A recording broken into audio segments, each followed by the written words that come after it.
삶과 일터 위에 또 여러분들의 가정 위에 넘쳐나게 되시기를 주님의 이름으로 축원합니다. 오늘 예배를 추수감사절 예배를 드리기 위해서 이제 교회를 나오고 있는데 버스에서 이제 카톡이 울리는 소리가 들려서 열어봤더니 저 섬에서 목회하고 있는 목사님 한 분이 카톡에다가 편지를 하나 남겼어요. 감사절 편지인 것 같기도 하고 그래서 평범한 감사인데 마음에 좀 잔잔한 은혜가 돼서 한번 편지를 한번 읽고 말씀을 나누려고 합니다. 말도에서 계시는 목사님인데요. 그래서 목사님들하고 아마 공유하고 싶어서 올린 것 같아요. 감사는 연습입니다. 말도에 오기 위해서는 고군산 카페리오를 타야 합니다. 장자도에서 약 50분 정도 소요됩니다. 불과 1년 전만 하여도 말도에 오기 위해서는 군산항에서 배로 약 1시간 50분을 타야지만 말도에 도착하였습니다. 그때에 비하면 배를 타는 시간이 1시간 정도 줄었습니다. 하지만 장자도까지 오려면 승용차로 1시간을 달려야 하는 거리니 군산에서 말도까지 오는 총 소요 시간은 줄지 않은 것입니다. 배를 적게 타는 것이 얼마나 감사한 일인지 모릅니다. 급할 때는 장자도까지 가는 배로 가면 30분 정도면 장자도에 도착하니 전에 비하면 훨씬 편하게 다니는 것이 사실입니다. 그래서 나는 배를 탈 때마다 감사합니다를 외칩니다. 속으로요. 감사한 생활은 연습해야 하는 것 같습니다. 객선 타는 시간을 줄여진 것만으로도 감사합니다. 가끔 권사님들이 생선도 가져다 주십니다. 얼마나 감사한지 모릅니다. 생선이 없으면 아내가 나가서 잡아오라고 하는데 운동 좀 하라는 말입니다. 그나마 권사님들이 저를 도와주십니다. 바다에 가도 고기가 없는데 잡아오라고 하면 할 말이 없습니다. 내가 어부도 아닌데. 그래서 권사님들이 감사합니다. 말도에 있는 것 자체가 감사합니다. 말도 낙조를 사택 앞마당에서 감상하리라고는 상상도 못했습니다. 어디서 이런 바다가 바로 앞마당에 있을까요? 그래서 아침에는 커피 한 잔을 만들어서 앞마당의 의자에 앉아 감사를 올립니다. 천국의 정원을 주신 하나님 감사합니다. 저녁 해질 무렵에는 아내와 함께 객선 머리까지 산책을 갑니다. 밀려오는 파도가 옆에서 철썩대며 반길 때는 기분이 째집니다. 좀 미리얼리한 말로 그 기분을 표현하고자 하는데 잘 안 됩니다. 부서지는 파도의 포말들이 알알이 흩어져 튀어올라 얼굴에 촉촉한 짠기가 느껴지면 감사가 저절로 납니다. 어디서 이런 기분을 느낄 수 있을까? 격리된 삶일 수도 있지만 부족한 생활일 수도 있지만 이 모든 것이 감사로 보면 감사투정입니다. 걷는 것 자체가 감사입니다. 불과 1년 전만 하여도 하루 반 이상을 누워서 지내야 했는데 올해는 성탄 장식을 사다리를 타고 올라가서 열심히 하였습니다. 교회 십자가를 교체하니라 교회 지붕에도 올라가 보았습니다. 상상도 못할 일을 하였습니다. 교회 지붕에서 감사가 저절로 나왔습니다. 여기까지 회복시켜 주신 하나님 감사합니다. 말도는 감사의 장소입니다. 광야가 모래바람이 불고 물도 없고 먹을 것도 없는 황량한 벌판이고 절망적인 상징이지만 하나님을 만나는 축복의 장소였듯이 말도는 하나님의 임재와 동행을 체험하는 선지동산입니다. 주변을 돌아보면 모든 것이 감사입니다. 그래서 매일매일 순간순간 감사합니다라는 말을 입에 달고 삽니다. 감사합니다. 김상남 목사. 특별한 대단한 건 아니지만 그래도 말도에서 목회하는 목사님이 참 우리가 행복을 느끼는 우리보다 더 많은 불편한 것도 많고 여러 가지 경제적인 어려움도 많고 그래서 교회가 너무 적어서 생활비를 보조받으면서 살 수밖에 없는 이러한 참 어려운 목사님이지만 그럼에도 불구하고 감사의 눈으로 세상을 바라보니 그 말도가 감사하다라고 하는 잔잔한 것 저에게 좀 도전을 주는 그런 감사가 아닌가 이런 생각을 해봅니다. 저는 제가 지금 타고 다니고 있는 자가용 승용차를 아주 정말로 아끼고 사랑합니다. 물론 연식은 오래되어서 낡았지만 그래도 13년 동안이나 저와 함께 동고동락하며 그렇게 지내온 자가용이기 때문에 저는 그 어떤 차보다 더 애정을 가지고 사랑하고 아끼고 그렇게 지내고 있습니다. 가끔씩 시간이 나면 목욕도 잘 시켜주기도 하고 그리고 어디 먼 길을 갈 때면 앉아서 기도한 후에 차에게 미안하다고 얘기도 하기도 하지만, 그리고 먼 길 다녀오고 나면 그 차에게 꼭 얘기합니다. 감사해, 고마워, 먼 길 다녀와서 힘들어서 갔다 와서 참 고마워. 이렇게 차를 사랑하고 아끼고, 비싼 차는 아니지만, 좋은 차는 아니지만 그래도 자기가 참 소중한 차라고 생각합니다. 그런데 몇 년 전부터는 이 차가 자꾸만 아프다고 그래요. 자꾸 아프다고 그래서 아프다고 얘기할 때마다 차를 가지고 할 수 없이 동네에 있는 큰 병원, 큰 자동차 정비 공장에 갔습니다. 한 번 갈 때마다 보통 한 번 가면 무조건 뭐 차가 오래돼서 그런지 모르지만 한 번 가면 무조건 80만 원에서 100만 원 정도가 이렇게 심상치에 들었습니다. 그래도 어떻게 하겠어요? 타고 다니는데 한 달 된 좀 전에는 차에서 심각한 소리가 났습니다. 심각한 소리도 나고, 그리고 또 엔진에서 나오는 연통에서 나오는 냄새가 아주 고약하게도 나고, 그래서 참 심각한 것 같아가지고 다시 더 큰 정비 공장, 우리 동네에 가면 아주 큰 정비 공장이 몇 개 있는데 아주 큰 정비 공장에 가봤습니다. 갔더니 정비 공장에 있는 사람들이 또 핫도더보디만은 잘 모르겠다 그러면서 아마 이 문제는 이거를 교체해야 됩니다라고 얘기를 해요. 교체해야 되는데 교체하는 돈이 한 120만 원 정도 들 것 같습니다. 그렇게 또 얘기하는 거예요. 큰 공장인데, 믿을 만한 공장인데. 중고를 사도 150만 원이면 중고도 이 정도는 사겠다 싶어가지고 안 고치고 이제 나오고, 그리고 이제 차 하나 조그만 아반떼 차를 하나 신청하려고 그랬는데, 우리 교회 나오는 가끔 한 달에 한 번씩 나오는 우리 권사님이 차 딜러 아니에요? 그래서 아반떼를 사려고 오래전부터 신청을 해놨는데, 그 권사님이 아반떼 나온 지가 얼마 안 되니까 좀 더 기다려서 삽시다, 좀 기다려서 삽시다, 계속 시간을 연장을 시키는 거예요. 그러면서 올해는 사지 말고 아무래도 내년 사는 게 좋겠습니다, 그렇게 얘기해요. 차 파는 사람이 자꾸 차를 팔 생각은 안 하고 자꾸 늦게 사라고 그래요. 그러던 차제에 차는 고치지 않고 이제 자꾸 소리는 나고 이런 이제 불편함은 이렇게 있는데, 한 번은 그 차를 타고 다니는데 소리도 심하게 나고 차 뒤에서 냄새도 너무 많이 나고 아프다고 막 찡얼거리는 것 같기도 하고, 그런데 보니까 아들이 아빠 저 차 바퀴가 좀 이상해요 그러는 거예요. 그래서 차 바퀴를 보니까 바람이 많이 빠져 있어요. 그래서 빵꾸이다 싶어가지고 토요일 날 오후인데 차를 몰고 또 그 큰 병원에, 내가 늘 다니는 큰 자동차 정비 공장에 갔습니다. 갔더니 마침 그 정비 공장이 토요일 뭐 일찍이 문을 닫기 때문에, 그리고 빵꾸 같은 거는 못 고쳐준다는 거예요. 빵꾸는 정말 중요한 거잖아요. 그래서 차를 뽑아가지고 이렇게 그 정문에서 이렇게 쓱 나오는데, 그동안에는 한 번도 보지 못했어요. 한 번도 보지 못했던 그 카센터가 눈앞에 있는 거예요. 아주 조그만한 카센터예요. 그래서 급하니까 그 카센터에 들어가가지고 얘기를 했죠. 빵꾸가 났습니다, 빵꾸 좀 고쳐주세요. 그랬더니 빵꾸를 나면서 빵꾸를 이렇게 떼우는 도중에 내가 얘기를 했어요. 아주 직원도 하나도 없고 혼자서 하는 아주 조그만 정문, 큰 그 자동차 정비 공장 바로 앞 정문 앞에서 뭐 한 20m도 안 되는 그 짧은 거리 앞에 그 조그만한 가게가 하나 있는데, 그래서 빵꾸를 고치면서 이제 주고받는 이야기 속에 이런저런 얘기를 하면서 차를 이게 차가 이렇게 됐는데 차가 자꾸 이렇게 냄새도 나고 엔진 소리도 나고 도대체 이상한 소리가 자꾸 나는데 어디서 나는지 잘 모르겠다 그랬어요.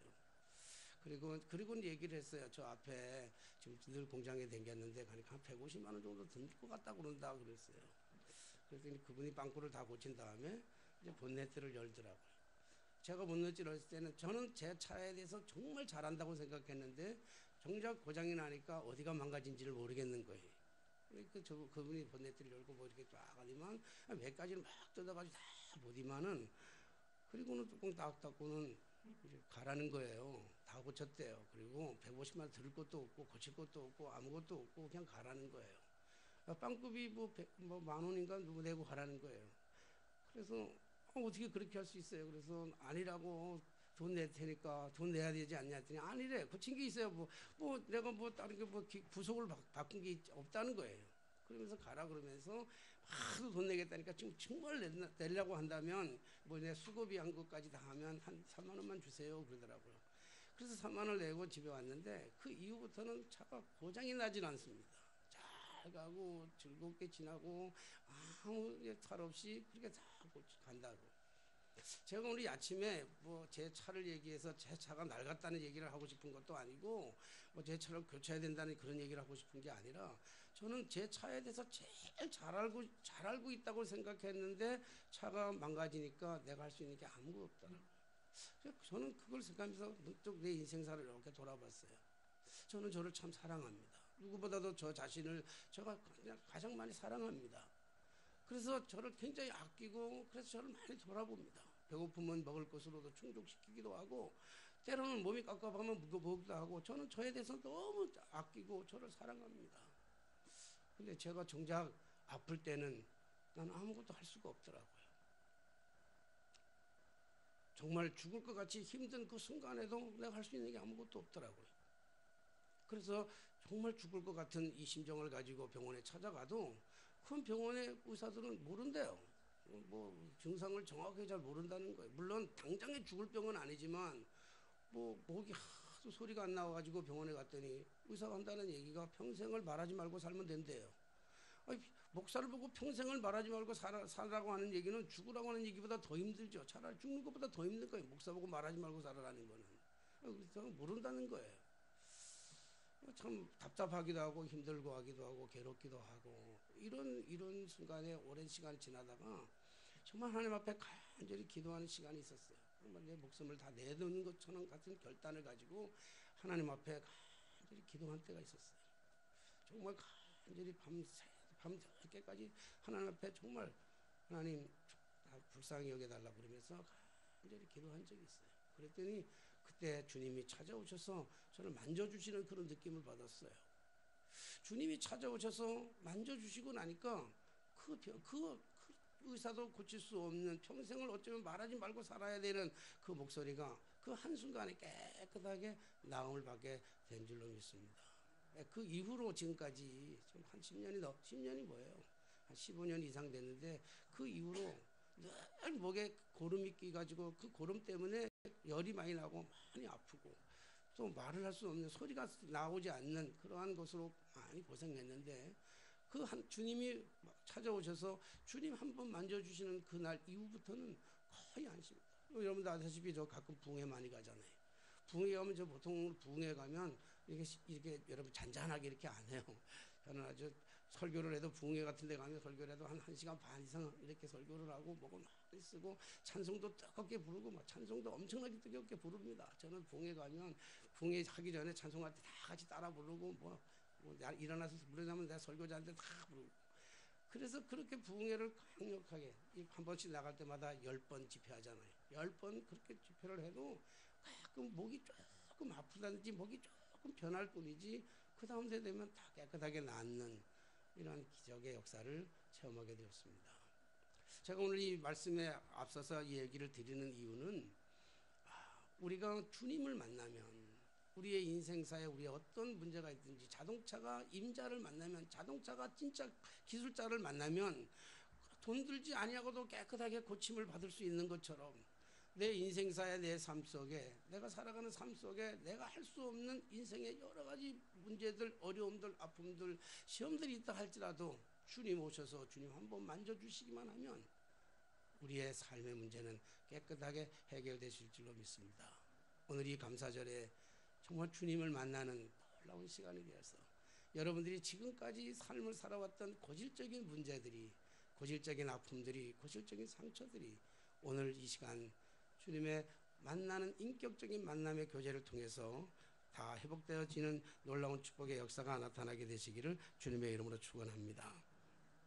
오늘 본문의 말씀은 사실 지난주에 추수감사절이 이제 돌아오면서 추수감사절 말씀을 무엇으로 준비할까? 늘 보면 추수감사절 말씀하면 뭐 하박국에 있는 비록 무화과 나무에 열매 없고 뭐 그리고 시편에 감사하라 뭐 이런 게 주로 있잖아요. 근데 지난 월요일날 화요일날 강화도에서 우리 목사님들 설교를 준비하면서 설교 이렇게 MD 세미나를 하는데 강화도에 있는 그 교회에서 개최하는 그 교회 목사님이 나한테 묻는 거예요. 목사님, 추수감사절 설교를 본문을 뭘로 해야 돼요? 그러더라고요. 그래서 본문을 나한테 물어보면 어떻게 해요? 본문이 전체가 다 본문이죠. 뭐 성경 전체가 다 추수감사절 이야기예요. 그랬어요. 그랬더니 그러면서 목사님은 뭐 하려고 그러는데요? 그랬어요. 목사님 본문이 뭔데 고민하세요. 근데 그 목사님은 이렇게 쭉 매주마다 본문을 가지고 계속 가나 봐요. 지난주에는 마가복음 4장, 근데 이번 주에는 이제 마가복음 5장 할 차례야. 마가복음 5장 할 차례인데 또 보니까 여기 보니까 이 뭐야, 군대 귀신 들린 자에 대한 이야기가 나온 거예요. 그러니까 이 군대 귀신 들린 이야기, 고쳐준 이야기가 추수감사절하고 무슨 의미가 있겠어요? 그러니까 이 목사님 너무 황당한 거야. 목사님 추수감사절에 이건데 이 부분 어떻게 합니까? 그랬어요. 하나님께서 이거 추수감사절에 쓰라고 주신 메시지예요. 그랬죠. 그리고는 이제 몇 가지 같이 이렇게 얘기하면서 집에 돌아오면서 차 타고 이제 집에 돌아오면서 가만 생각했어요. 그래. 이게 진짜 추수감사절에 대한 메시지구나. 그럼 이 거라사 광인이 추수감사절, 거라사 광인이 이 감사를 어떻게 했을까라고 하는 것이 이렇게 확 와닿는 거예요. 감사라고 하는 추수감사절은 1년에 한 번씩 있는 감사가 추수감사절이 아니고 우리가 늘 매일같이 우리의 삶 속에서 일어나는 우리의 삶, 그 추수라고 하는 것은 물론 육신적인 추수, 농사져서 추수도 있겠지만 우리의 정신적 추수, 영적인 추수도 늘 있을 수 있는 것 아니겠는가, 그런 생각을 하면서 오늘 이 말씀을 본문을 삼아서 제목을 거라사 광인의 감사절이라, 이런 제목을 가지고 말씀을 증거하려고 합니다. 오늘 이 거라사 광인을 보면 왜 귀신이 들렸는지는 잘 몰라요. 성경에는 그가 왜 귀신이 들렸는지, 언제 귀신이 어떻게 들렸는지를 잘 얘기하지 않으니까 우리는 잘 알 수가 없어요. 성경을 가지고는 그가 어떻게 해서 귀신 들렸는지를 잘 알 수가 없어요. 분명한 것은 아마 이 사람이 선천성으로 귀신이 들려서 태어난 것 같지는 않아요. 후천적으로 분명히 이 대체적으로 귀신이 들렸다라고 하는 것은 후천적인 게 쉬워요. 귀신 들렸다 그러면 우리가 귀신 얘기를 잘 안 하니까 귀신 얘기를 많이 하면, 주로 귀신 얘기를 많이 하면 이단이라고 공격받기가 참 쉬워요. 그러니까 성경에는 귀신이 분명히 나와 있는데도 불구하고 귀신 얘기하면 좀 이상해요. 그러니까 귀신 들렸다 그러면 좀 이상하니까 오늘 말을 조금 바꾸면, 바꾼다면 우리 귀신 들린 사람 가지고 뭐라고 얘기하냐면, 뭐라고 그랬어요? 정신 나간 사람이라 그리고 미친 사람이라 그리고 돈 사람이라 그렇게 얘기를 했죠. 그러니까 분명한 것은 여기에 군대 귀신이 들렸으니까 크게 돈 사람이야, 크게 미친 사람이야. 그런데 크게 미쳤는데 뭐 때문에 미쳤는지는 잘 나와 있으니까 잘 몰라요. 이럴 때는 우리가 아무래도 어차피 정확한 건 아니지만 나름대로 추론은 해야 되죠. 왜 귀신이 들렸을까? 왜 이렇게 정신이 나갔을까? 왜 이렇게 미쳤을까? 그래, 미쳐도 보통 미친 게 아니라 군대 귀신에 들릴 만큼 미쳤는데 이 사람이 왜 이렇게 미쳤을까라고 하는 것을 우리가 추론해서 우리가 한번 생각해 볼 수 있어요. 여러분, 우리가 추론해서 생각해보면, 상상을 통해서, 우리가 삶의 경험을 통해서 우리 주변에서 있는 많은 사람들, 우리가 말하는 정신이 돌았다고 쉽게 말해서 저 사람 미쳤던 사람이야, 저 사람 정신 나갔어, 이렇게 얘기할 때 그 사람이 왜 정신이 나가고 왜 정신이 도나요? 추론해 본다면 아마 대체적으로 바보 같은 사람이 정신 도는 게 아니에요. 좀 똑똑한 사람들이 정신을 많이 돌아요. 대체적으로 공부를 많이 한 사람들이 도는 사람이 많아요. 여러분, 공부 못하는 사람 중에서 정신 도는 사람 별로 없어요. 공부를 포기했다든지 공부를 진짜 못하는 사람들이 정신 도는 사람이 없다고요. 왜냐하면 공부를 많이 하다가 정말 더 잘하다가 남보다 더 많이 공부하는데 따라가지는 않으니까, 그러다가 공부 때문에 미치는 사람이 있어요. 사랑도 마찬가지예요. 사랑하다 미치는 경우가 있어요. 일방적인 사랑을 가지고 짝사랑이라고 그러나요? 짝사랑을 가지고 일방적으로 자기가 지나친 사랑, 생각보다도 더 지나치기 때문에, 그러니까 돌았다 이렇게 얘기할 때는 상식 이상이에요. 우리의 삶에 우리가 생각하는 상식의 이상을 가지고 돌았다고 그래요. 응? 그리고 상식이 이하 사람들은, 정말 공부를 진짜 못하는 사람을 가지고 우리는 돌았다 그렇게 안 하나요? 모자란다 그러죠. 응? 미쳤다고 하는 것은 상식을 뛰어넘는, 우리의 상식적인 기준을 가지고 평가를 할 때 상식을 뛰어넘는 사람, 뛰어넘는 사고를 가지고 그것에 도달하지 못하니까 거기에 집착을 하고 그거에 붙잡고 몸부림치다가 이루어지지 않으니까 도는 경우가 참 많다고요. 뭐 다 그런 건 아니에요. 함부로 말하면 참 조심스러워요. 여기 뭐 공부 많이 하시는 사람들, 뭐 박사님들이 여기 막 뭐 세 분이나 앉아 계시니까 뭐 제가 공부 많이 했다 그런 얘기는 아니에요. 그러나 정말 대체적으로 보면, 주변에 보면 공부를 진짜 많이 하던 사람들 중에 우리도 우리 1등으로 돌아온 1등으로 입학한 우리 감신 1등으로 들어온 친구가 좀 여러 가지로 마음이 분산하잖아요. 지금도 행방불명이 되기도 하는데 정말 공부 많이 했던 사람들 권력을 잡으려고 정말 권력을 잡고 싶은데 잡을 수 없고 너무 집착하다가 거기에 지나친 집착 때문에 정신이 나간다든지 뭐 요즘 말로 하면 돈다든지 미쳤다든지 귀신이 들렸다 이렇게 얘기를 하게 되는 것이죠. 그렇다고 한다면 이 사람의 우리가 다시 이 사람을 다른 면으로 본다면 참 성실했던 사람이라고 볼 수 있죠. 참 열심히 했던 사람이라고 볼 수 있죠. 자신의 삶에 대해서 정말 지나치리만큼 최선을 다했던 사람이라고 이렇게 볼 수가 있습니다. 어쨌든 그러나 이런 최선의 삶을 살았든지 자기가 집착했기 때문에 정신이 돌아서 귀신이 들렸단 말이에요. 근데 많은 귀신이 들렸습니다. 그래서 뭐라고 했냐면 군대 귀신이라 이렇게 얘기하고 있습니다. 저는 오늘 이 군대 귀신 들린 사람에 대해서 더 군대 귀신이 어떻게 들렸냐를 얘기하고 싶은 것은 좀 많지 않습니다. 왜냐하면 현대인들이 살아가는 것이 마치 이 사람처럼 살아가기 때문에 그래요. 어쩌면 나 자신도 나도 모르는 사이에 점점 이렇게 귀신이 들려가고 있는가, 점점 내가 돌고 있는 건 아닌가, 점점 미쳐가고 있는 건 아닌가, 점점 내가 알지 못하는 것들에 의해서 집착됨으로 말미암아 나도 모르는 사이에 이렇게 귀신이 들려가고 있지는 않을까, 이런 생각을 해보기 때문에 그렇습니다. 그래서 현대인들이 살아가는 삶의 모습을 보면 대부분 많은 사람들이 우울증이 있습니다. 많은 사람들이 공황장애를 앓고 있습니다. 수없이 많은 사람의 인생의 답을 찾지 못하고 마치 자신을 잃어버린 것처럼, 자신이 없는 것처럼 방황하고 그 어떤 것들을 해결할 수 없는 것으로 방황하고 고민하고 괴로워하는 사람들이 우리의 주변에서 어쩌면 나 자신까지도 그렇게 삶을 살아가는지도 모릅니다. 그러니까 자신의 혼자의 힘으로는 어찌할 수 없는 상황이 되어버리고 말았죠. 쇠사슬로 묶어도, 쇠사슬을 가지고도 그를 제어할 수 없을 만큼 그는 심각한 질병 속에 살아갈 수밖에 없었습니다. 바로 그런 사람에게, 바로 그런 고통 속에 있는 사람에게, 바로 그런 귀신 들린 큰 군대 귀신 들린 사람, 인생에 정말로 많고 복잡하고 힘난하고 어렵고, 그래서 자신의 삶 자체가 자신을 통제하지 못할 만큼 그렇게 고통과 어려운 삶을 살아가는 그에게 어느 날 주님께서 찾아오셨죠. 그는 아무것도 할 수가 없었습니다. 주님이 찾아왔음에도 불구하고 그는 아무것도 할 수 없어요. 그리고 그가 주님인지는 알지 못합니다. 참 놀라운 것은요, 그 사람은 그가 주님인지 알지 못하지만 그 속에서 그를 번납하게 하고 번거롭게 하는 그 귀신은 알고 있잖아요. 오늘 말씀 보니까 2절 보니까 배에서 나오매 곧 더러운 귀신들이 사람이 무덤에서 나와서 예수를 만난지라. 3절에 그 사람은 무덤 사이에 거처하는데 이제는 아무도 그를 쇠사슬로도 맬 수 없게 되었으니 이는 여러 번 고랑과 쇠사슬을 메었어도 쇠사슬을 끊고 고랑을 깨뜨렸습니다. 그리하여 아무도 그를 제어할 수 없는지라. 그를 제어할 수 없으니까 본인도 힘들고 옆 사람도 힘들고 주변 사람도 힘들고 가족들도 힘들고 다 힘드는 삶을 살아갈 수밖에 없는 그런 인생에 아무것도 할 수 없는, 어쩌면 버려진 인생, 누구도 기억하지 않는 그런 인생으로 전락해버렸죠.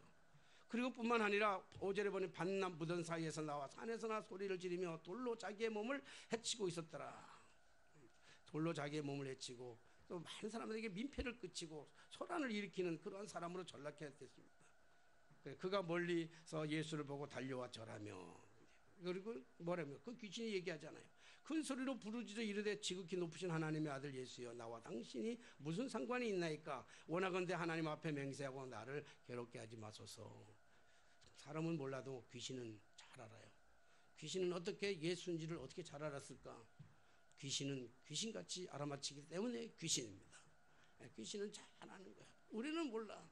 그래서 우리는 주님인지를 몰라. 주님이 그가 그리스도이신지를, 그분이 우리의 인생의 문제를 해결하실 분인지를, 그분이 우리의 인생의 모든 질병과 고통을 해결해 줄 분인지를 우리는 모르고 지나갈 때가 많지만, 그래서 스쳐 지나가고 외면할 때가 많고 그분을 부정할 때도 많고 그분을 십자가에 못 박을 때도 많지만, 귀신은 귀신같이 알아맞힌다고요. 귀신같이 알아맞히잖아요. 이에 물으니 내 이름이 무엇이냐 이르되 내 이름이 군대니 우리가 많습니다. 군대니 많습니다. 온갖 가지 걱정입니다. 온갖 가지 일들이 다 걱정거리. 살아가는 삶의 모든 거리가 걱정거리야. 너무 많아. 걱정거리가 너무 많아. 해야 될 일도 너무 많아. 너무 많고 생각도 많고 일도 많고 너무 분주한 것도 많고 해결할 수 없는 것도 너무 많아요. 자기를 그 지방에서 내보내기를 간구하시더니 마침 거기 돼지 큰 떼가 그것을 먹는지라. 이에 간구하되 이르되 우리를 돼지에게로 보내서도 들어가게 하소서. 그랬더니 이제 13절에 허락하신데 더러운 귀신들이 나와서 돼지에게로 들어가며 거의 2,000마리 떼가 바다를 향해 비탈려 내려달라 바다에 몰사하거늘. 2,000마리 돼지 떼가. 성경의 관점은, 성경 마가복음의 관점은 돼지 떼가 2,000마리라 그렇게 돼지. 2,000마리를 다 세알는지는 모르겠지만 아마 많다는 것을 증명하고 있는 거예요. 2,000가지 넘게 우리가 가지고 있는, 우리의 힘으로 우리가 해결할 수 없는 지나친 생각, 아주 미쳐버릴 만큼, 돌아버릴 만큼 그런 많은 생각과 번뇌를 가지고 살아가는 우리들의 삶이 아닌가. 그런데 주님은 그것을 고쳐주십니다. 그가 아무것도 한 것 없어요. 군대 귀신 다 들린 자는 아무것도 한 것이 없어요. 아무것도 한 것이 없지만 주님께서 찾아오셨어. 어떻게 찾아오셨습니까? 폭풍을 뚫고 찾아오시죠. 오늘 본문의 시작은 예수께서 바다 건너편 거라사의 지방에 이르네. 바다 건너편. 그럼 바다 건너편에 있는데 그 바로 직전에 무슨 일이 있었습니까? 그 4장에 보면 예수님께서 바다 건너기 위해서 제자들과 더불어 오면서 풍랑을 만나게 되잖아요. 4장 35절부터 이하에 보면 풍랑을 만난 모습 우리가 잘 아는 모습이잖아요. 풍랑을 만나서 이 제자들이 다 죽게 된 그 상황에 이르는 그 풍랑을, 정말 목숨을 건 풍랑, 그 목숨을 건 항해, 그것을 건너서 와서 거라사 제방에 온 것입니다. 사랑하신 성도 여러분, 때때로 주님은 우리를 고쳐주시기 위해서, 우리의 삶의 문제를 해결하시기 위해서 그 많은 고난의 시간, 여러 어려운 것들을 헤쳐가시면서 우리에게 찾아오시는 줄로 믿습니다. 풍랑을 헤치고 찾아오셨던 주님, 거라사에 오셔서 거라사 귀신을 고쳐주셨던 전능하신 주님이십니다. 그가 질병을 깨끗하게 고침을 받았습니다. 저는 오늘 추수감사절을 예배를 드리면서 오늘 이 거라사 광인이 한 것은 아무것도 없는데, 추수감사절 우리는 늘 드려야 된다고 생각하는, 추수감사절 때면 우리는 뭔가 주님 앞에 드려야 된다고 하는 우리의 마음적 심적 부담을 가지고 이게 나올 때가 얼마나 많은지 몰라요. 추수감사절 정말 드릴 수 있는 게 뭘까? 오늘 이 거라사 광인이 고침을 받은 다음에 드릴 수 있는 것이 무엇이겠어요? 그가 여러 가지 하면서 그가 주님 앞에 드릴 수 있는 게 무엇이겠어요? 오늘 이 말씀을 드리면서 이 말씀을 중심을 생각하면서 이 거라사인이 지금까지 살아왔던 것은 그 마음속에 분노와 증오와 갈등과 괴로움과 여러 가지 혼탁한 것과 지나친 욕심으로 인해서 생겨났던 수없이 많은 이 정신이 나갈 만큼 이 삶을 살았던 온전치 못한, 그래서 그 마음속에는 평강과 기쁨과 희락과 즐거움조차도 없는, 그래서 늘 마음속에 불안함만 가지고 있는 그에게 주님이 찾아오셔서 모든 문제 해결해 주고 나니까 그에게는 평강이 있었고 기쁨이 있었고 안식이 있었고 소망이 있었고 사랑이 넘치기 시작하는 거 아니에요. 깨끗해진 거잖아요. 지난주에 말씀을 드렸잖아요. 지난주에 설교하면서 우리가 추수감사절을 준비하면서 우리가 무엇을 드릴까? 우리가 주님이 사르밧 과부에게 그 떡덩거리와 기름을 달라고 하시는 것이 아니라 주님은 그 그릇을 비우라고 하는 거예요. 비우면서 나오는 거 아니겠어요? 그 비우는 그 사실을 생각하면서 오늘 이 귀신 들렸던 자가 정신이 온전해지고 하나님 앞에, 정말 하나님 앞에 감사해야 되는데 감사할 게 무엇일까? 그 전에 무엇이 들었을까? 이런 고민을 할 수밖에 없었어요. 그런데 가만히 말씀을 묵상하다 보니까 그의 감사가 뭘까? 오늘 설교의 가장 중요한 것은 그의 감사가 뭘까라고 생각해 봤어요. 그랬더니 오늘 18절의 말씀에 그런 게 있습니다. 17절의 말씀부터 보면 그들이 예수께 그 지방에서 떠나가시기를 간구하더라. 18절, 예수께서 벨에 오르실 때 귀신 들렸던 사람이 함께 있기를 간구하였더니, 지금까지 귀신이 들렸던 사람이 예수님과 함께 있기를 간구했다. 오늘 이 말씀이 감사절을 준비하면서 제 마음에 이렇게 확 와닿는 거예요. 주님과 함께 있기를 원하셨다. 이 함께 있다는 게 뭘까? 함께 있다는 것이, 함께 있다는 것이 드리는 것이 아닐까? 이런 말씀이 확. 오늘 광인이 드릴 수 있는 걸 뭘 드리겠어요? 드릴 수 있는 게 아무것도 없는 거예요. 드릴 수 있는 게 아무것도 없으니까 오늘 함께 있기를 원하는 것은 자기 자신을 드리는 것이지, 더럽고 추악했던 모든 것들이 아니라 불안, 초조, 염려, 갈등, 괴로움, 욕심으로 가득 찼던 인생의 삶에서 그 모든 것들을 다 마음을 비워내놓고 평강과 기쁨과 화평과 그 마음의 깨끗함을 가지고 그것을 온전히 주님 앞에 드리고 싶어하는 마음. 사랑하신 여러분, 이 세상에 하나님 앞에 드릴 수 있는 최고의 예물이 무엇이겠어요? 오늘 추수감사절 예배를 드리면서 하나님 앞에 드릴 수 있는 우리의 최고의 예물이 뭐겠어요? 구약에는 예배 드리러 나올 때마다 항상 예물을 준비해서 나왔습니다.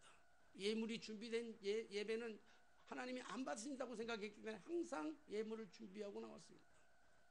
사랑하신 여러분, 오늘 우리가 추수감사절을 드리면서 주님이 받으실 만한, 하나님이 가장 기뻐하실 만한 가장 좋은 예물이 무엇이겠어요? 돈이겠어요? 집이겠어요? 차겠어요? 하나님이 우리를 받으시는 가장 기쁨의 제물은, 가장 큰 예물은 우리 자신을 있는 내 모습 그대로 주님 앞에 드리는 것이 가장 큰 예물인 줄로 믿습니다. 주님의 손에 있는 것 무엇이 가장 소중하겠어요? 그래서 주님은 주님의 손에 든 것이 아니라 우리를 위해서 주님 자기 자신을 십자가에 내어놓는 가장 큰 선물, 당신 자신을 우리를 위해서 주시는 그 사랑, 그것이 우리를 위해서 주시는 최고의 예물이요 최고의 희생 제물인 줄로 믿습니다. 사랑하신 여러분, 주님은 오늘 우리를 그냥 있는 모습 그대로 받기를 원하셔요. 손에 든 게 아니라, 내 손에 든 부귀, 내 손에 든 영화, 내 손에 든 권력이 아니라 내 손에 아무것도 없다 할지라도 내 모습 이대로, 상처난 모습 이대로 주님 앞에 가기를 원하신다고요. 사랑하신 여러분, 흙 속에 묻혀 있는 그 귀한 보석 다이아몬드는 흙 속에 묻혀 있을 때는 누구도 주목하지 않아요. 그러나 흙 속에 있는 그 다이아몬드를 누군가가 발견해서 찾아내서 닦는다면 그것은 부르는 게 값이죠. 오늘 우리 영상 하나 봤으면 좋겠어요. 하나 틀어줄래? 저 그림 하나 있는데, 저는 그림을 잘 몰라가지고 저 그림이 얼마짜리 같아요? 여러분, 저 그림이 시중에 2,500만 원에 판매한다고 나왔는데 2,500만 원. 2,500만 원이면 저 그림 사실래요? 2,000원 하면 너무 비싸. 한 1,000만 원이면 우리 장 사장님 저 1,000만 원이면 저거 사실래요? 저 그림? 아마 장 사장님은 아마 100만 원 주고 사라 그래도 오늘 기적은 일어났습니다. 우리 장 사장님이 우리 집사람의 형부. 여러분들이 가끔 교회에서 김치 드실 때 조금씩, 많이는 아니고 조금씩 언니한테 얻어온 김치, 근데 여기 집에서 좀 얻어오기도 하고 먹기도 하고 그랬습니다만은, 교회 안 나오시는 분이 오늘 우리 교회에 이렇게 나왔습니다. 너무 감사해요. 장 사장님, 저거 얼마 사실래요? 한 100만 원이면, 귀찮아서 100만 원도 안 할 거예요. 혹시 다른 그림 뒤에 거? 이 그림은 얼마 사실래요? 여러분, 이 그림은 2,700만 원에 나왔는데 2,700만 원 사실래요? 혜인이 사실래요? 안 사요? 100만 원은? 100만 원도 안 살래요? 27원에도 집에 있으면 참 그래요. 여러분, 모르는 사람들이 볼 때는 이렇게 가치 없고 하잘 것 없는 보여요. 근데 위에 그림 먼저 보세요. 위에 그림. 이 그림은 레오나르도 다빈치가 그린 그림인데 4억 5천만 달러, 4억 5천만 달러에 판매된 거예요. 4억 5천만 달러. 달러라는 게 잘 기억이 안 나는가 봐요. 그러니까 우리 돈으로 환산한다면 4,500억이에요. 4,500억. 27원 주고도 안 사는 거예요.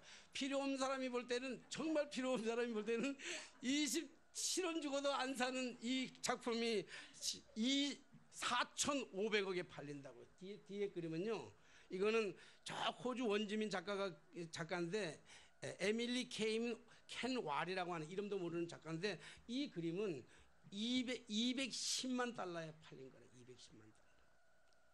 사랑하신 여러분, 제가 오늘 마지막 말씀드리고 싶은 것은, 내 모습 이대로 주님 앞에 드리는 것은 우리의 가치가 얼마겠어요? 나의 가치는 여러분 얼마라고 생각합니까? 나의 가치는 다른 사람들이 나를 쳐다보면서 나의 가치를 27원어치도 가져도 쳐주지 않는 그러한 사람일지 모릅니다. 그러나 주님이 우리를 찾아내시면, 우리가 주님 손에 들어가면, 필요한 사람에게 들어가면